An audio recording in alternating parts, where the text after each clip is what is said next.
This video will see how to diagnose any alarm, like in this case 261 on a Mazatrol matrix, Mazatrol 640T CNC or PC-FUSION-CNC. For any alarm that you have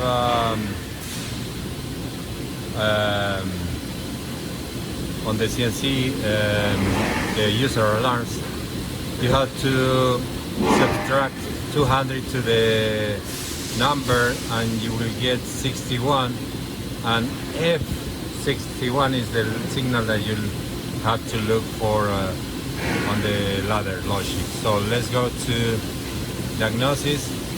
So we have the alarm here, so we have to access version, ladder monitor, and in monitor option we have to look for F61, and the first part of the first branch is the retention, and then we had to look for a timer clear, the coil of the timer T66, and then here what we are missing is the signal M1055. This signal is the cross reference from the input X1F. I'm going to explain where this comes from, but if I look for the input X1F, you're going to see that I don't have that. Oh, sorry, let me check for a contact. Normal contact, negated contact of input X1F, and I don't have any. And let's try with a not negated X1F. Let's try the other two as well, X1F. There is no any contact with that, and X1F. So believe me that the signal M1055 is the same that X1F.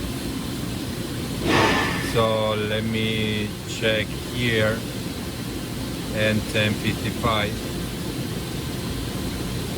and the status is off, and let's check the X1F as well. Oh, sorry, I had to clear X1F input. I'm gonna see the status here. So both of them are off. So if I go to, if I finish here, remember this, we are gonna back here to the T66. Come back there. You can diagnose the input, diagnosis monitor, and here you have all the inputs. Let's say you don't have this on the screen. Let's say we're here. What you have to do is to press X1F, and it's gonna show you the word where the signal is. The X1F signal is the bits.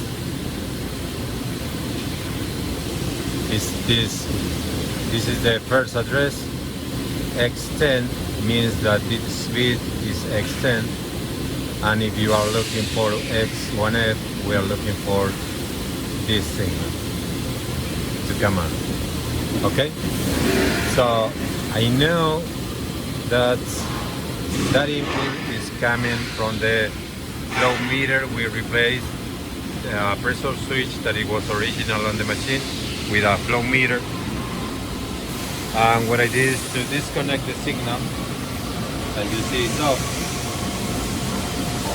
So the pressure switch was installed behind the chuck on the side, but let me connect this one. The pump is running. You see now the the flow meter is reading or starting up. So there you go. We have 14 liters per minute. This is the unit green, and the SP1 is the signal. I guess I can leave as well the model, the flow meter model. I guess it's right here. There it is.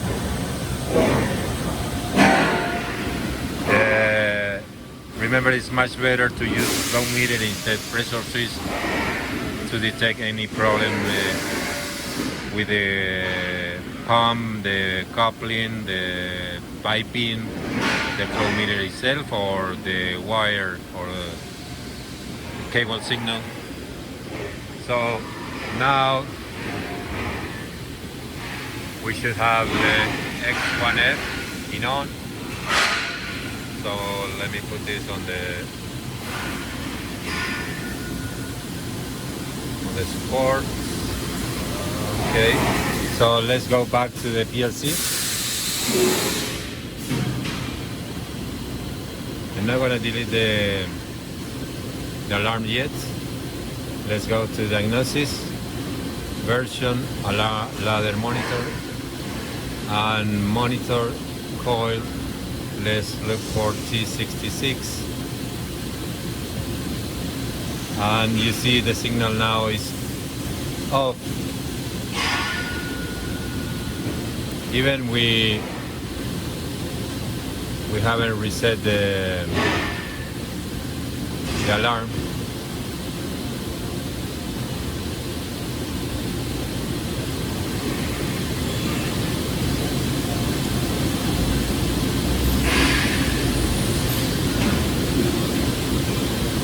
Let me check the alarm. It was F61.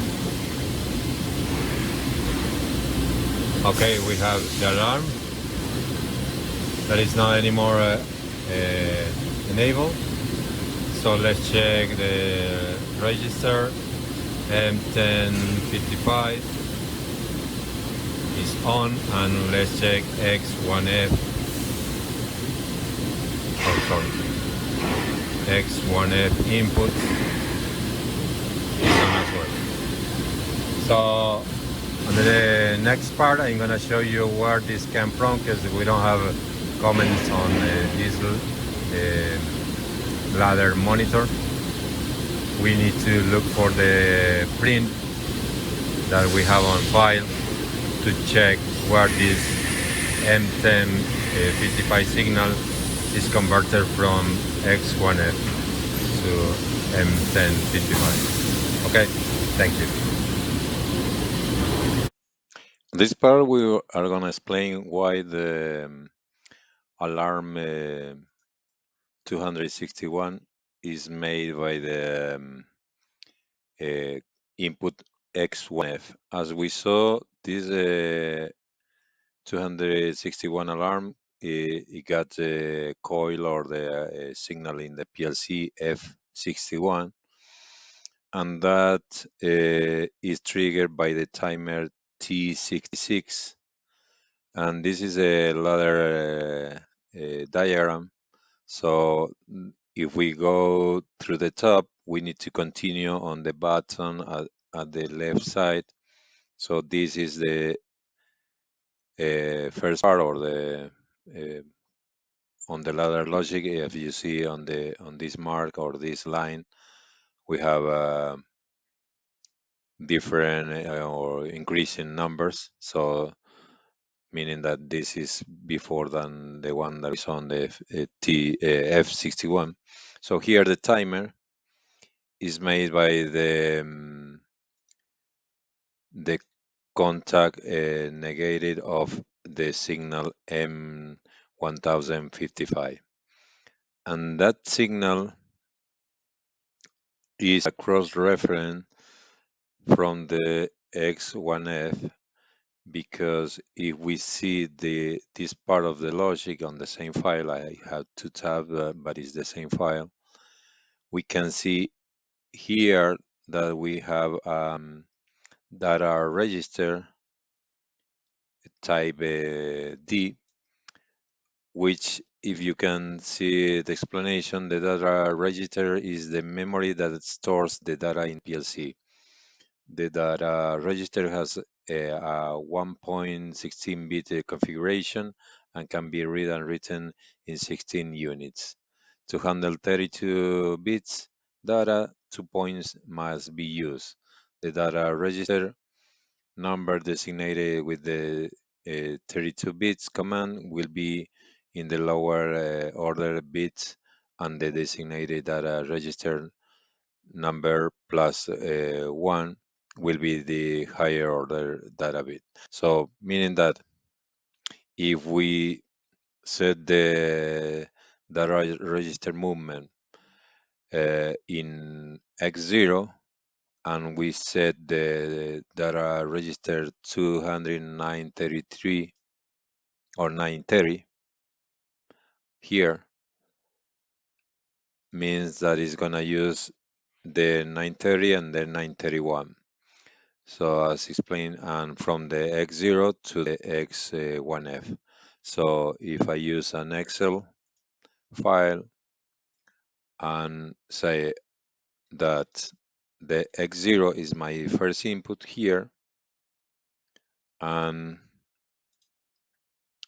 it's gonna be moved from this block to the D930, and then from the 930 to the M1024.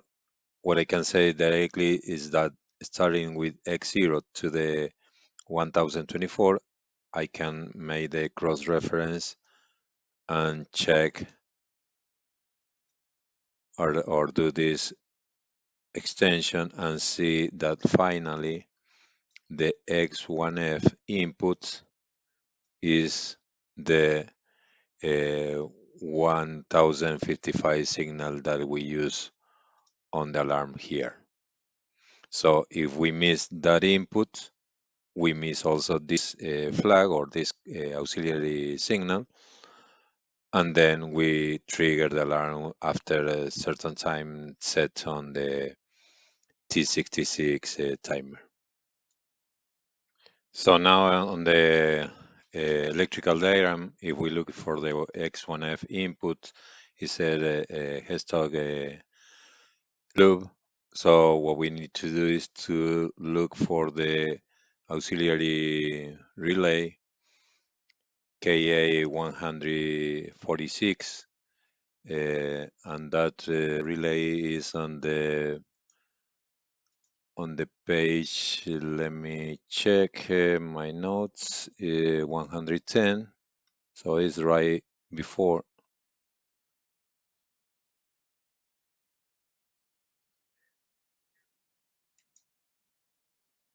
Oh no. Okay, let's check KA.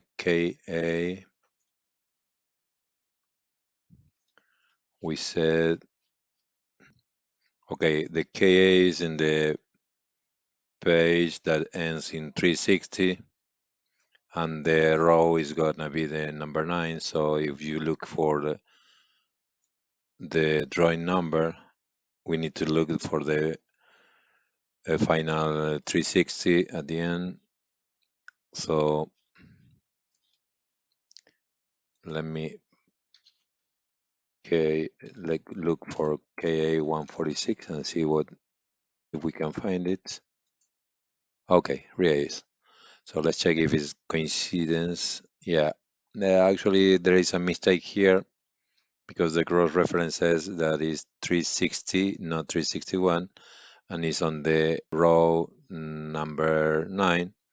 So you see, now we have the SP4, which is the flow meter that we replace, and we send the signal here and then to the input, and then we made the conversion of the data register movement here, and we got the auxiliary signal and 1000 M1055 that is used right here. Okay, thank you. I hope this helped you, and should you have any questions, just let me know. Thanks.